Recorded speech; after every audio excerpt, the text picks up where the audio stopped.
This didn't go how I thought.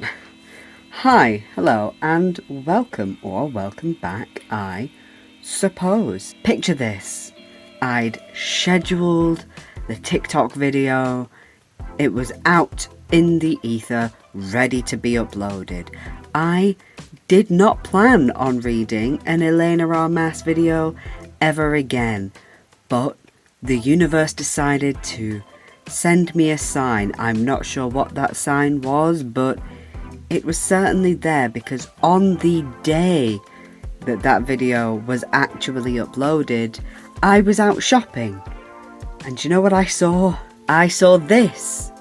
The American Roommate Experiment by Elena Armas. Now, I had no plans of reading the book. I just took a little picture of it, sent it into my group chat, and said something along the lines of, "You'd have to pay me to read this book." And of course, one of my friends, being a smart ass, decided to say, "How much?" Now, it was £4.50, so I had no issue in saying, "Look, if you pay for it, I'll read it." And we had met up a few weeks later, and we needed to pick some things up from Tesco before we went on our day out. And I happened to open my big mouth and say, "Let's not go towards the books." Obviously, the thing not to say, because I then reminded her that the book existed, and they then decided to pick it up. So here we are. I'm sure that they have got their money's worth now, but perhaps not in the way that they were expecting. They're still going to get a lengthy video with me going through this as I did with the Spanish Love Deception, but this book didn't turn out the way I expected it to. And also, obviously, spoilers throughout. I don't usually do this for positive book reviews because I tend to leave that for more of my rant type reviews, but I thought it best to review this as I did Elena Armas's other book. Oh, and you don't have to have seen my review on Spanish Love Deception. I'm not going to reference it too much, nor do you have to have read that book, but I do think it's better for you to get an understanding of the position I'm in with this book. Quick rundown. The Spanish Love Deception is legitimately one of the worst books I've read this year. So if you watch that video first and see the rage and the multiple stages of grief that I went through while reviewing it, and then see the way I'm going to be talking about this one, it's going to come as a bit of a surprise. But if it's a surprise to you, imagine how I felt. So let's get on with it, shall we?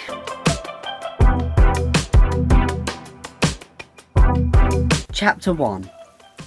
So obviously I didn't go into this book with that much hope. A lot of my early notes were worries about the fact that this book and the Spanish Love Deception are actually connected, because so Lena, who's the protagonist of SLD, which I'll probably refer to it as interchangeably with its actual name, Lena's best friend from that book is the protagonist for this one. But even from the opening, I had this sense of relief and at this point, small glimpse of hope that this book might be something different. I had this, oh thank God, because the opening line is quick, zippy and eye-catching, and not some clunky and clumsy run-on sentence.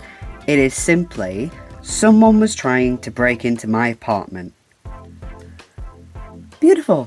That's all I need. And that relief continued through to the end of the chapter. I just felt like I was reading a standard rom-com and having a bit of fun. There was still a bit of unease in the back of my mind, especially with it being connected to her first book, but curiosity was actually more a point of thought for me. I was curious to see how... So, you've got Rosie and Lucas as the two romantic leads, and Rosie knows of Lucas because he's one of Lena's cousins, not one that we met during SLD, but is the brother to Charo, who we did meet in SLD. She's the very gossipy one. And she's seen him on social media and has been basically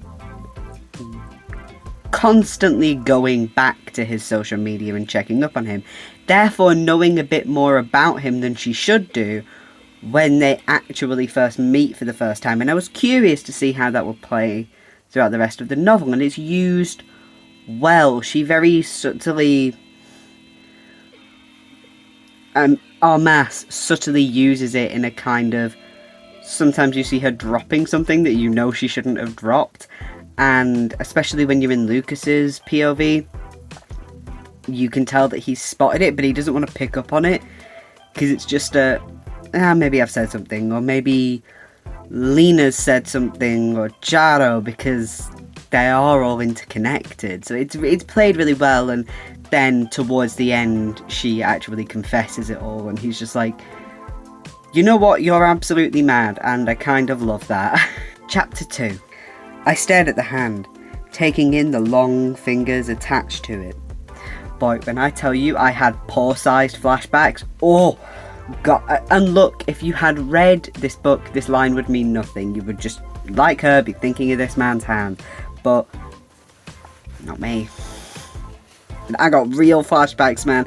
It was not, I was not feeling okay. Thankfully, there is nothing paw-sized in this book. Everything is normal, but at some point in this chapter, he started repeating her name in a way that I can't put my finger on, but I was really hoping it wouldn't become, because it's what it sounded like it would become, a kind of, it's a romance fiction trope of repeating somebody's name, usually using their full name rather than what they prefer. So in her first book, him always calling her Catalina rather than Lena, and I thought it was going to be a bit like that. Thankfully not, but also it in these books, it often feels like it's trying to be a catchphrase. And have you ever watched videos or reviews? Have you ever seen reviews or even just the memes about the 365 Days film? You know, the whole "are you lost, baby girl" thing? A lot of romance authors try and shoehorn in catchphrases like that, and the name thing fits into a similar kind of category to me. Now, we will be coming back to "are you lost, baby girl" type catchphrases, but here, thankfully, it's not too much. They actually play with the name thing a bit better. Like, when he calls her by certain things, it feels different, yeah, her name is Rosalind, but she's also Rosie, and she's also Ro, kind of thing. And depending on the situation, he calls her different things, and it works really nicely. I like how that's used. Chapter 3. The texts that Rosie can't quite bring herself to send are a lot of fun. It has the energy of, if I'd have said this in person, I could easily say it and you would know it's a joke, but because it's being sent by text, I can't send it because it's going to make me sound awful. You can't carry that tone over text. And also that not quite being able to say something or send a message is a pretty common theme throughout the book, and I really like the way that it's used. It can get a little bit frustrating at times, but it's always in a entertainingly frustrating kind of way, because you're sat there looking at this book going, say it, just say what you're thinking, and it's very rare that they fully go into it. You get drip fed, that sort of thing, which makes sense. Elena Armas loves a slow burn. Chapter 4. We are introduced to the fact that Rosie has quit her job at the tech company where she was working with Lena and Aaron to basically pursue becoming an author, because she self-published a book and it got picked up, and now she's writing a second book. It does feel very on the nose at first, but that feeling sort of dissipates. You kind of forget how on the nose it originally is as you go through. But yeah, the first time she's talking about her becoming an author story, it does feel a bit, really? Stop it. Chapter 5. Even if it's a little exaggerated, Rosie's awkwardness does feel genuine. That is a hard balance to, like, find, but I think Armas does it really well, because one, like, you put the dial up just a little bit on that, and it turns into Tee-hee-hee, I'm so awkward and quirky.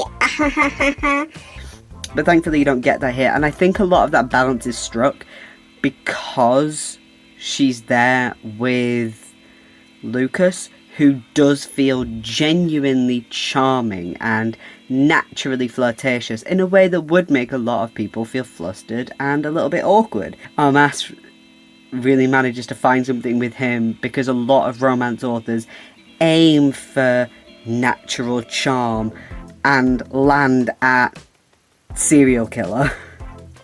Look at the way E.L. James went for suave, charming businessman and ended up creating a character that meant the actor who played him in almost exactly the same way that he played a serial killer in a television show. Chapter 6. Lena mentioned how much of a brute you are. I actually correctly had faith in Armas to not fall into anger issues, but make it sexy. A lot of romance authors fall into this, not just the ones that started life in fanfiction. Throughout a lot of romantic media history, it's a really common trope, and I'm really glad that Armas avoided it, because I was expecting her to be able to avoid it. She was quite good at that in Spanish Love Deception. And there was also a point later on where it looked like it might be love conquers this man's mental health. But, again, she doesn't fall into that. This man, Lucas, he is troubled. But it's not, you love me and I love you, so I'm saved. It's, there's a love here for each other, which I didn't realise I was capable of, and I realised that I need to be a better person, so I'm gonna go and get therapy. Who'd have fucking thought that's the healthy option to take, not, hey look, it's fine, I have a girlfriend now, who needs fucking therapy? No! Chapter 7. I was a little nervous about an albeit quite small side character having dementia, even with authors who, bear in mind my previous experience with this one, even with authors who I would expect to be writing great books, I would be nervous about this. It's, I don't know if disorder or illness, I would say illness.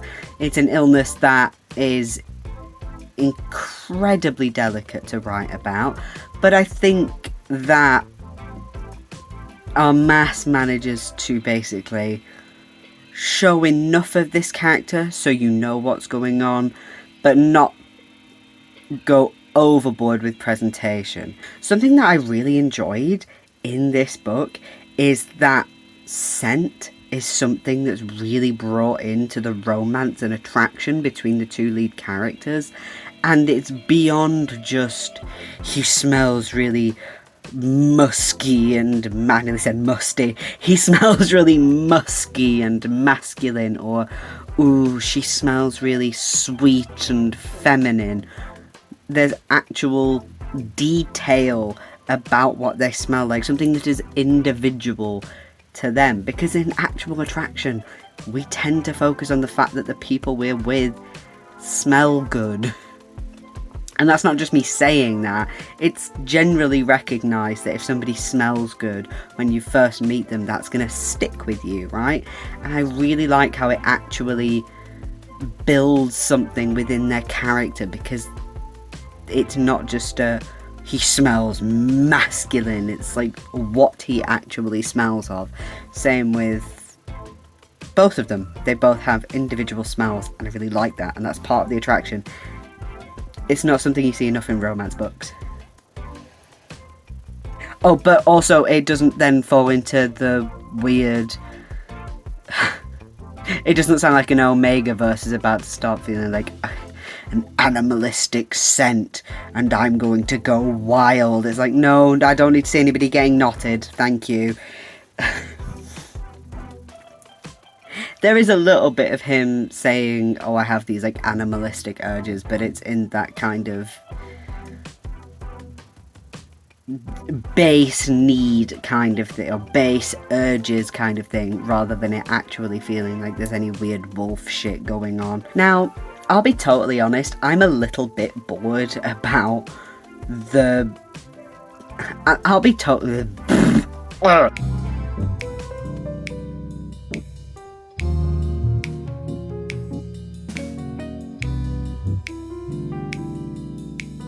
No, I'll be totally honest, I am a little bit bored about grey sweatpants showing up in romantic media.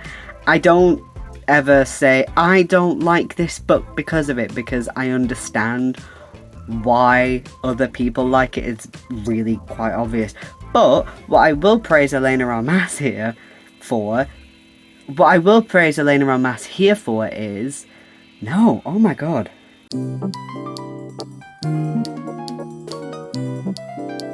What I will praise Elena Armas for here is that she just presents them fucking normally. She just says they hung low on his hips and the fabric clung to his legs. That's it. There's no dancing around how they sit on his body. There's some thirsting afterwards, but like, fine, thirst away. That's why the sweatpants are being brought up in the first place. And there's no, they hung in that way, in that E.L. James fucking fashion, which, if you don't read fanfiction, you don't understand what that way means. Have you considered this? Chapter 9. You, Rosalind Graham, are a boss lady. Elena Armas, you were doing so well. But at the end of the day, this is a line from Lena, who is our protagonist from Spanish Love Deception, so I shouldn't expect anything different. So I was saying earlier that the name thing didn't become a weird catchphrase, but there is still a weird catchphrase shoehorned in. So they both kind of don't want to say thank you for things, because it feels a bit like, you don't have to thank me for this, because it feels like something I just do. I'm not doing anything outside of what I should be doing, kind of thing. You know, that's not unusual. But then they try to create their own thank you. And at one point, she's kind of just lost it. All the things that she's built up with pressure on it.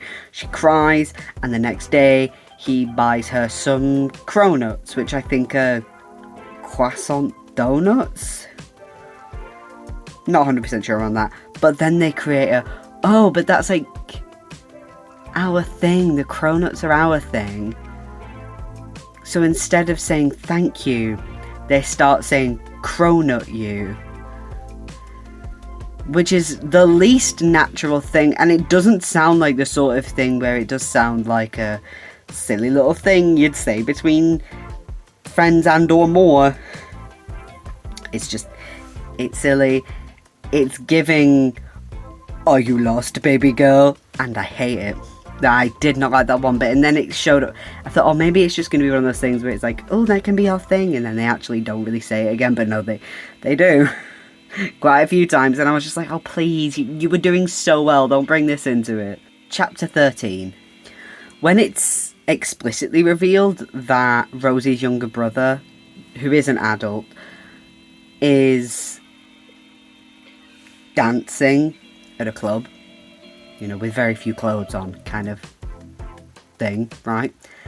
I was a little bit worried about how somebody doing adult work would be handled, there's sort of tact around adult work, but I needn't have worried, and not because, it was handled really tactfully. It's like, Honestly, because it barely features. I genuinely think if the brother... I was about to say storyline, but if the brother as a character had been removed, it wouldn't have made a difference to the plot, because the relationship she has with her father and that worry about telling him about leaving her old job to pursue the new one, that would have persisted with or without having her brother there.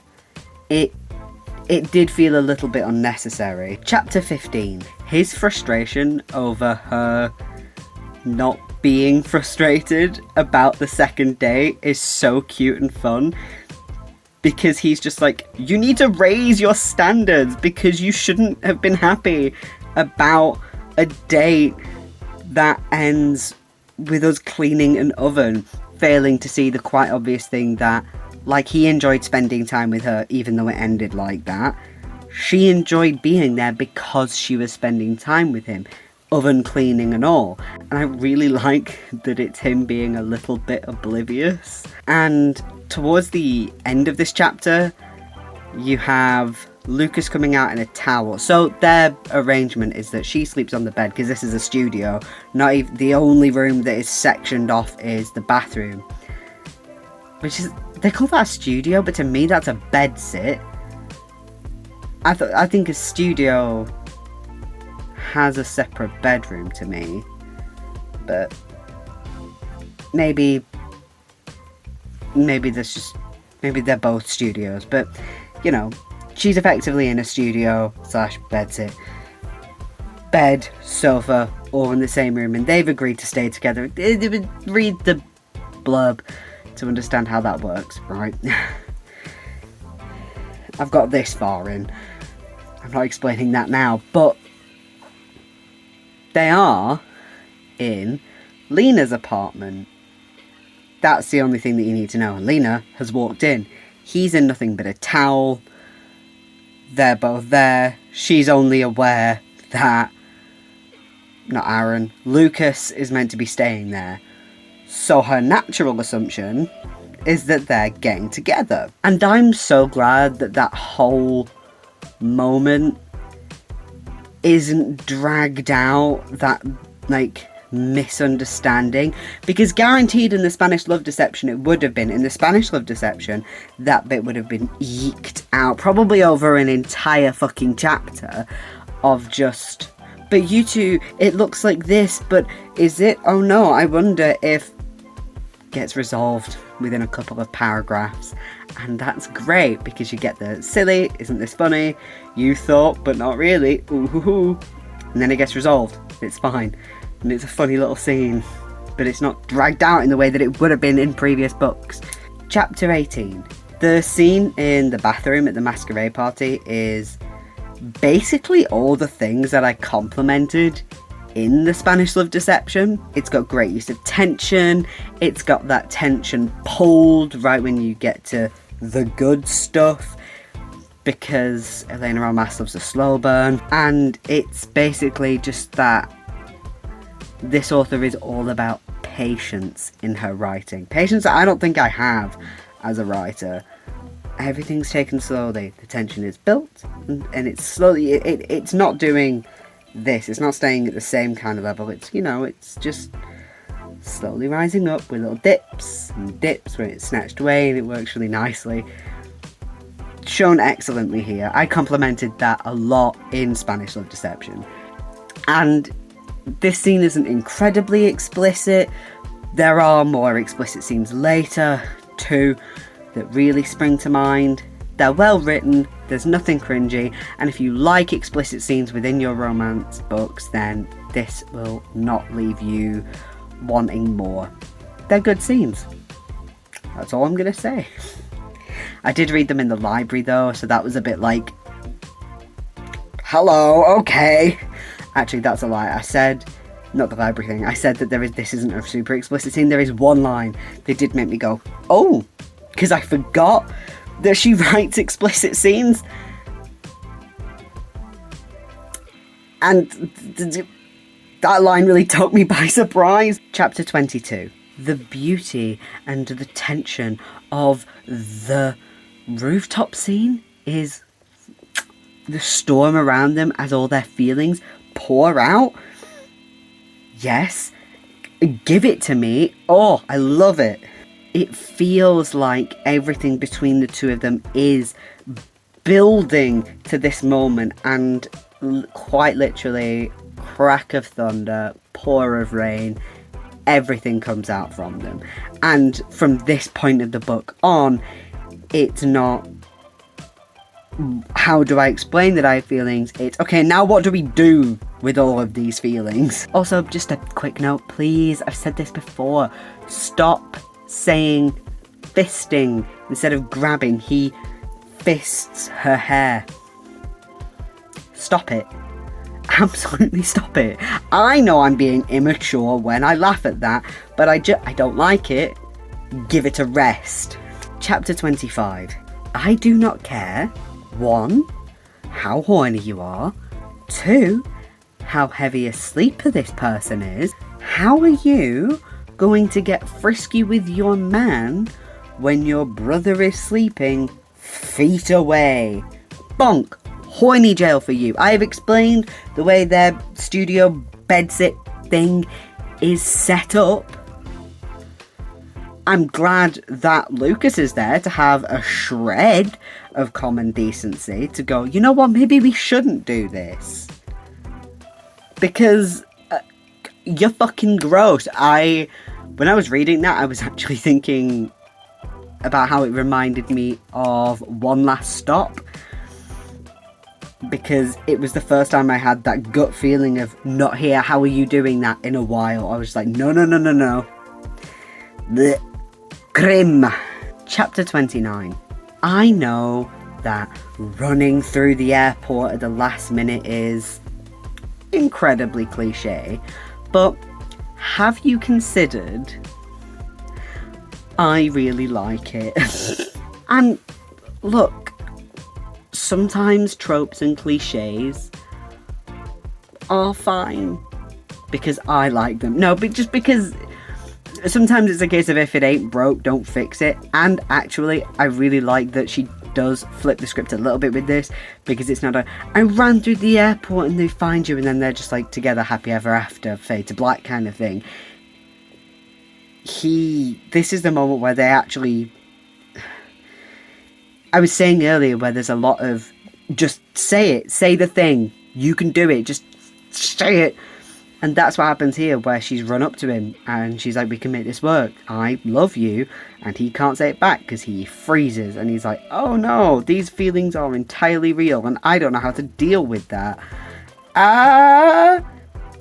Because when I said before, they've been on dates, they're technically not dates. If you read the blurb, it explains it, but effectively they're going on dates to give her inspiration for her next book. Yes, it's another fake dating thing, but she does it well.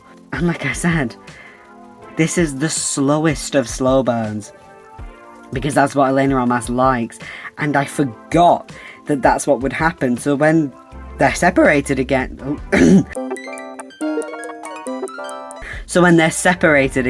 at the airport, I was just like, oh yeah, this is the author that I'm reading. Chapter 32. Even though you know what's coming at the New Year's party, it's still really sweet, and it's a great way to just round off the book. I think what this book shows is that while first impressions are everlasting, you can't get rid of them, that doesn't necessarily mean that's the be all and end all of what somebody is capable of. I am genuinely considering if this is one of my favourite books of the year so far, which is insane considering my feelings on the Spanish Love Deception. If you watch these reviews back to back, I mean obviously I've mentioned the author's name, but if you watch these two reviews side by side, you would not know that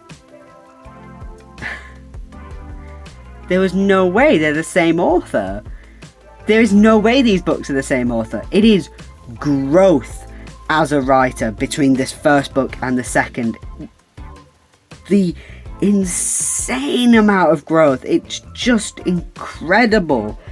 I said something along the lines of, if this is what she's capable of, what's her excuse in regards to some of the better scenes in Spanish Love Deception? And I think this book answers the fact that there was no excuse for Spanish Love Deception, because she's phenomenal as a writer. This is an incredibly good rom-com. It's so much fun, and it's genuinely funny. I liked these characters. I was charmed by these characters, and I would happily read this many times over. It's so much fun. I'm astounded by the difference. This is genuinely a fantastic book. Plus, I got it for free, so honestly, great. I can't complain. Next week, I will be doing a little Beth O'Leary duo reviewing The Road Trip and The No-Show. The No-Show being her latest book, and I don't know where The Road Trip fits. I don't know if it was after the flat share or after the switch. I think it came after the switch. So, as I have been saying, I am trying to get to 50 subscribers by the end of the year, so anything you can do to help that would be a great, well, help. So like this video, share this video, subscribe to the channel, obviously, comment upon this video, please. Jesus Christ. Tell me if there are any authors like this that you've found before, because I think it's unusual to see this much difference in two books by the same author. Sometimes you will find, oh, I liked this one more than this one, but there is a staggering difference here. So let me know if there are any if there are any authors that you have found that are like that. I hope you have a wonderful day, a wonderful night, a wonderful whenever you are watching this. Take care of yourselves. Right.